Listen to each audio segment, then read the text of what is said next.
Hey guys, Seeney here, and welcome to another episode on the Australian Wealth channel.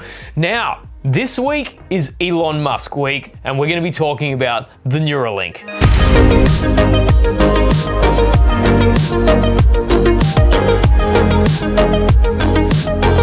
So some of you guys might have seen over the weekend that Elon Musk and the team at Neuralink did a presentation on where they are currently up to in development of the Neuralink technology. So for anyone that doesn't know what the Neuralink is, it's basically a chip that Neuralink are looking to implant into your brain, which means that you can interface with the world and computers. So Elon Musk has stated in many different interviews that the problem that humanity faces is that a lot of our input into technology is really slow because we can only do it by voice or we can only do it with our hands by typing.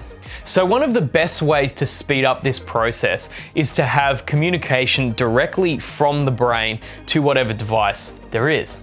Now, this technology has very far-reaching ramifications, which I think are going to be incredible if we can achieve the technology that Neuralink has set out to do. But in essence, the Neuralink will be the connection between humans and the computer world. And when humans can operate in the computer world completely unimpeded, then that is going to lead to an absolutely massive increase in productivity. So of course, one of the driving factors of Elon Musk getting into Neuralink and starting the company is the fact that AI technology is increasing so rapidly, so fast, and it's going to surpass human ability in the future. Now, as the old saying goes, if you can't beat them, then it's best to join them. And this is the approach that Elon Musk has taken to the Neuralink. As AI is going to continue to scale up and become incredibly more intelligent, humans need to get on that train so that we can grow together. So I got to listen to the presentation, and it was really interesting to see a lot of the innovations that the company had been working on and are looking to do in the future. So one of the things that really stood out to me, which I thought was pretty remarkable, is there was a question that came up where someone says, will you be able to summon your Tesla from the Neuralink? And the answer from Elon was, probably yes. He said that was one of the smaller problems, one of the easier problems that would be possible. So what this means is that Neuralink is going to create a connection directly between your brain and the Tesla that you own, if you happen to own one. And that direct communication is going to be something that is remarkable and will have so many far-reaching implications. Let's say that you want to preheat the oven, but you're sitting on the couch. Just imagine if you had a Neuralink implanted in your head that was working. You'd be able to get that oven to turn on and start preheating without you having to leave the couch. As long as the software and the interface can work together, it's unbelievable how many different things are going to be possible in the future thanks to this technology.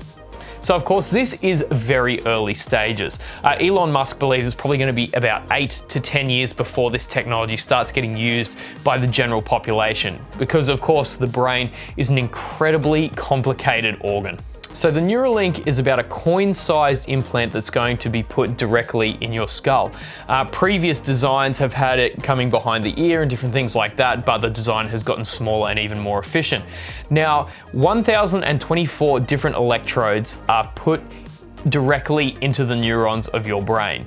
Now, while this might sound quite scary, the technology has been refined to the point where the robotics can actually understand where blood vessels are because your brain has been scanned. So it actually doesn't create any bleeding at all because it can be very precisely targeted to get those electrodes into the correct spot. So the brain basically runs on electricity anyway. So if we can find a way to replicate this, there's no reason that we can't read and write to the brain directly. So during the demonstration of the Neuralink, Elon Musk actually had 3 different pigs that were brought out. One that was completely free of any implants, it was happy and healthy. And then the second pig that was brought out was the one that had the Neuralink implanted into its brain, and it had it implanted for a couple of months, and the pig was happy and still doing its thing. And even during that time, they were able to read what was going on in the pig's brain where they'd inserted the electrodes. And the last one, which is a very important part of the demonstration as well, was the fact that they had a pig which did have an implant and then it was later removed. And of course, this is really important because if someone wants to get the technology and then opt out, it shows that the technology is completely safe and these pigs could operate as normal pigs generally would. And something else that was incredibly impressive during this particular particular demonstration was the fact that they had a pig there which actually had 2 Neuralinks implanted into its brain. Now, of course, at the moment, the Neuralink is covering just a very small surface of the brain to control a few different functions. But of course, this is going to increase, and the more that this increases around the brain, the more functions we'll be able to control and interface with. So this particular pig had twice the number of electrodes inserted into its brain, which means in essence, it could interface and control more things. So the reason that they chose pigs is because they are quite similar to humans in a lot of different respects in terms of skull density and membrane density. So it's a pretty good model to start testing and make sure this is safe for human use. So Neuralink has also received FDA approval to start testing, so it's looking like preliminary human trials will start in the next 12 months or so, which is really exciting. One day you'll be able to save memories and load memories, which has amazing ramifications across a number of different fields, with the ultimate goal of being able to upload yourself into a robot body to traverse the entire galaxy without you actually having to be there. But let's forget the galaxy. Let's imagine that you wanted to go on a holiday, but you didn't want to spend 24 hours on a plane. Maybe one day you'll just be able to upload yourself to a robot body and you'll be able to travel on the other side of the planet in the time it takes to upload and download into a new being. It's very exciting and very scary to think about at the same time. And something else that's quite remarkable about the Neuralink technology is that one day you'll be able to connect to external devices. So this means things like superhuman sight, superhuman hearing, and a number of different things. It's going to be remarkable. You know, we'll be able to hook our brains into supercomputers to download information through the internet. So the possibilities are truly endless, and this is going to rapidly change how humans operate in the world, and we will be significantly more intelligent and more productive, which can only lead to better results for society.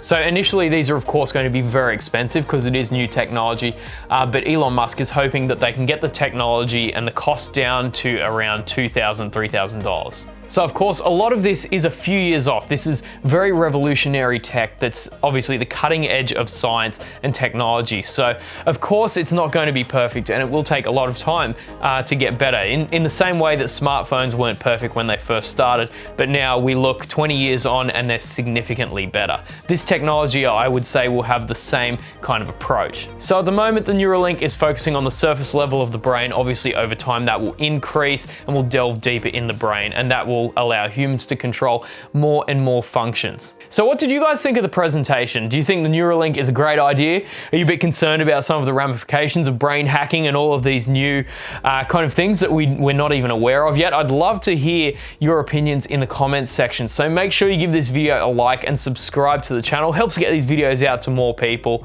Thank you so much for watching, and we'll see you later.